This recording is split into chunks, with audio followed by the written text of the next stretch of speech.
Assalamualaikum saudara-saudaraku seiman, kembali si awam menumpang stand up religi nih. Dan episode kali ini masih mau berceloteh tentang penyakit batin atau penyakit hati. Yaitu si awam mau membahas tentang sombong. Nah saudara-saudaraku seiman, Allah benci sekali dengan orang yang sombong. Dalam hadis kursi, Allah berfirman bahwa sombong itu selendangku.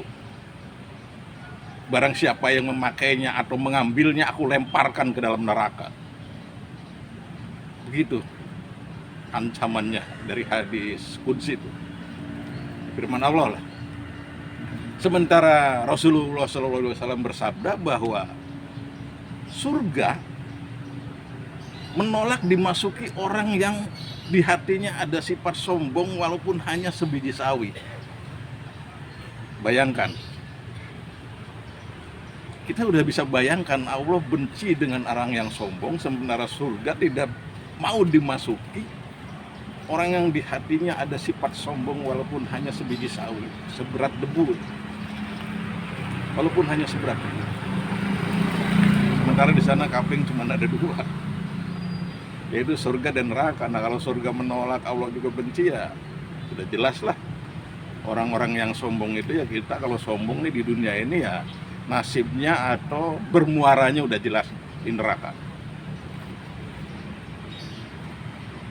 Nah saudara-saudaraku seiman, sementara kita harus akui, kita harus jujur bahwa sebagian besar kita nih umat Islam mengidap penyakit batin yang satu ini, yaitu sombong.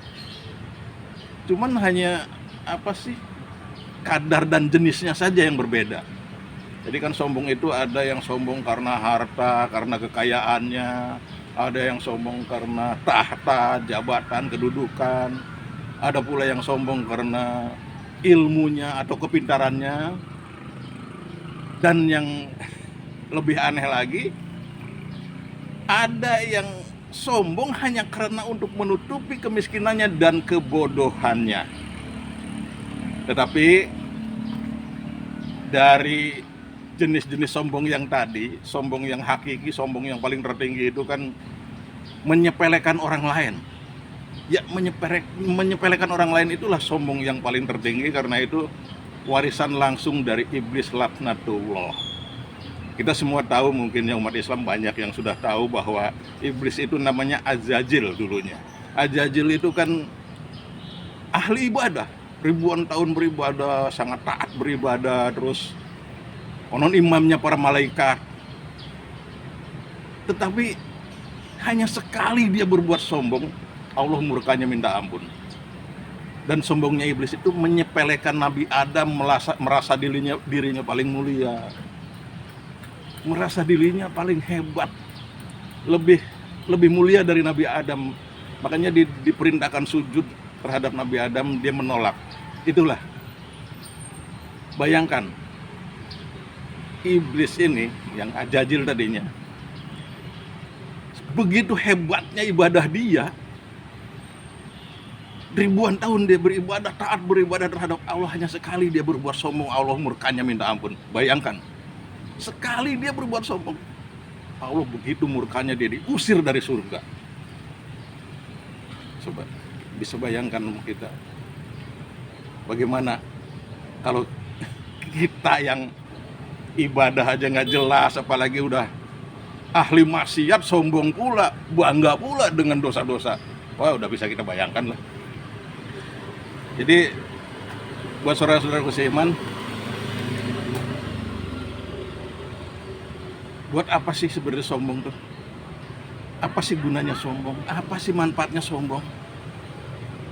Di dunia ya nggak ada orang yang suka dengan orang yang sombong. Sekalipun ada yang suka, itu cuma di depannya aja, di belakangnya ngepelin karena ada kepentingan aja. Dia pura-pura cengar-cengir, pura-pura senyum, pura-pura seneng karena ada kepentingan. Aslinya nggak ada manusia yang suka dengan orang yang sombong. Sementara di akhirat kelak udah jelas nasibnya tadi kan, udah jelas Allah benci, surga tidak mau dimasuki. Nah di sini saya mau mengajak kita tengok sejarah ke belakang ya, sejenak kita tengok sejarah ke belakang. Manusia yang paling sombong di muka bumi ini kan Fir'aun. Ya, Fir'aun itu sang raja di raja, tentaranya gagah perkasa, hartanya sekian laksa, preman, ahli nujum, paranormal ada di sekelilingnya, siap menyelamatkan dia. Tapi kemana dia? Fir'aun sekarang mati, dan matinya juga nggak keren, dilelepin malaikat maut. Malaikat Israel itu tentaranya yang gagah perkasa, preman, paranormal yang melindungi dia. Cuman satu yang datang, malaikat Israel.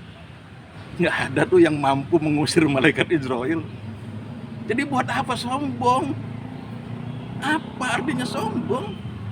Kalau tentara segitu gagahnya banyak, ternyata matinya cuma tenggelam, cuma dilelepin malaikat, nggak keren matinya, nggak diserbu dari berbagai kerajaan, enggak. Nah, saudara-saudaraku seiman, seperti biasa nih, saya mau mengajak pada saudara-saudaraku seiman, mumpung kita masih diberi waktu, mari kita sama-sama tanggalkan dan tinggalkan kesombongan. Sekali lagi, mari kita sama-sama tanggalkan dan tinggalkan kesombongan. Mari kita mulai menuju ampunan Allah. Menuju ampunan Allah, banyak-banyaklah kita beristighfar. Setiap tarikan dan hembusan napas kita iringi dengan istighfar. Insya Allah semua penyakit batin akan bubar dari jiwa kita, dari raga kita. Mohon maaf kalau ada kata-kata yang kurang berkenan. Assalamualaikum warahmatullahi wabarakatuh.